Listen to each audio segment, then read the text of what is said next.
Olá, meu nome é Tobias, eu sou advogado, sou fundador do site Direito Rural. E nesse vídeo nós vamos tratar um pouco sobre o alongamento de crédito rural, principalmente sobre a nova redação do antigo MCR 269, que agora virou MCR 264, com a reforma do Manual de Crédito Rural, que ocorreu agora no mês de maio de 2021, tá? Por que esse vídeo é importante para você, produtor rural? Porque você vai observar que com esse novo procedimento, agora o seu pedido administrativo vai ter que ser melhor fundamentado. Vai ser necessário você trazer o seu advogado de confiança desde o início, desde o começo do pedido administrativo junto ao banco, para que você possa resguardar seu direito para defendê-lo posteriormente, se necessário for juridicamente.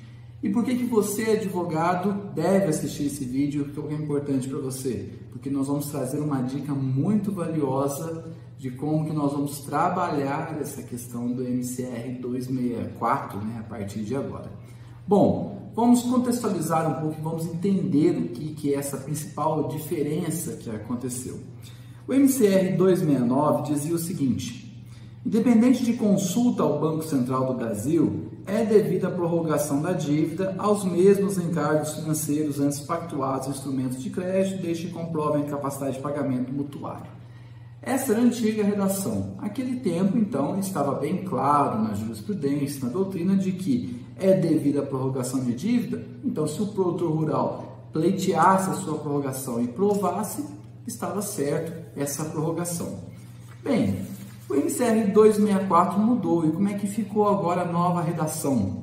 Fica a instituição financeira autorizada a prorrogar a dívida aos mesmos encargos financeiros pactuados no instrumento de crédito, desde que o mutuário comprove a dificuldade temporária em razão de uma ou mais situações abaixo, que a instituição ateste a necessidade de prorrogação e demonstre a capacidade de pagamento do mutuário. E aí cita as três características: dificuldade de comercialização dos produtos, frustração de safra e eventuais ocorrências ao desenvolvimento das explorações.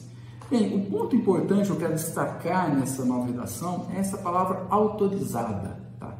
Uma leitura superficial, uma leitura rápida desse MCR 264 vai trazer o seguinte justificativa, a seguinte interpretação: agora, as instituições financeiras estão autorizadas a prorrogar a dívida e ela pode ou não prorrogar, ou seja, ela pode prorrogar para um produtor e pode negar ao outro produtor, Porém, essa não é a interpretação mais correta, de acordo com os princípios da política agrícola, de acordo com as demais normas e princípios do crédito rural. A obrigação da instituição financeira continua sendo devida quando o produtor preenche os requisitos objetivos que o MCR dispõe. E por que eu estou dizendo isso? E aí agora eu vou resgatar uma tese do grande Dr. Lutério de Paiva Pereira, advogado, um dos maiores mestres do crédito rural no Brasil, a quem eu tenho o privilégio de fazer parte da sua banca. Por que estou dizendo isso?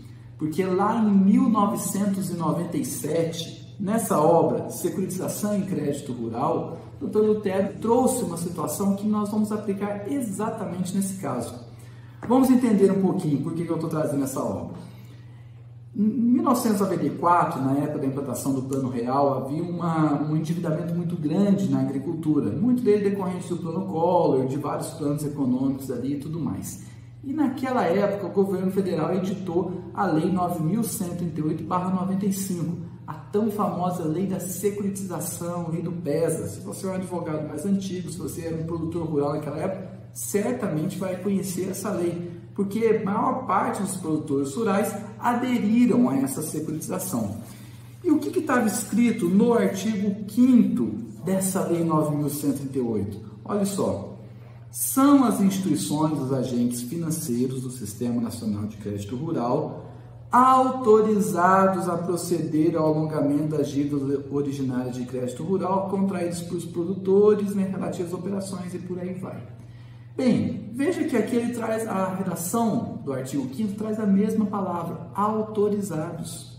E lá naquela época isso travou um grande embate jurídico. Por quê? Porque os advogados das instituições financeiras olhavam e diziam: não, autorizado significa eu, instituição financeira, tenho autonomia para dizer se esse produtor pode ou não se enquadrar. E naquela época o doutor Lutero Pereira desenvolveu essa tese dizendo que não, que essa palavra autorizada significa então que agora a instituição financeira pode prorrogar preenchidos requisitos. Eu vou ler um trecho da obra dele. No caso em destaque, a própria lei cuidou em autorizar o financiador a promover a securitização dessas dívidas, já que sem essa permissão, o credor nada poderia fazer em proveito do devedor rural. Assim, se a autorização veio, é porque ela deve ser levada adiante, buscando-se o interesse daquele que efetivamente necessita da medida, que no caso, sem sombra de dúvida, é o produtor rural. Não se pode conceber a ideia, ao menos no âmbito da sanidade, que a lei em referência tivesse por meta resolver o problema do credor, dando-lhe o direito de escolher entre este e reprovar aquele devedor que pleiteasse a composição do seu débito. E por que isso é relevante? Porque o grande debate jurídico dessa época culminou ao STJ, que teve que estabelecer, teve que pacificar o tema. E como que o STJ fez isso? Através da súmula 298. A famosa súmula 298 que você, advogado, certamente vai conhecer, que diz o seguinte: o alongamento de dívida originária de crédito rural não constitui faculdade da instituição financeira, mas direito do devedor nos termos da lei. E quando o STJ fixou esse entendimento, ele citou essa obra exatamente nesse trecho que eu li para vocês.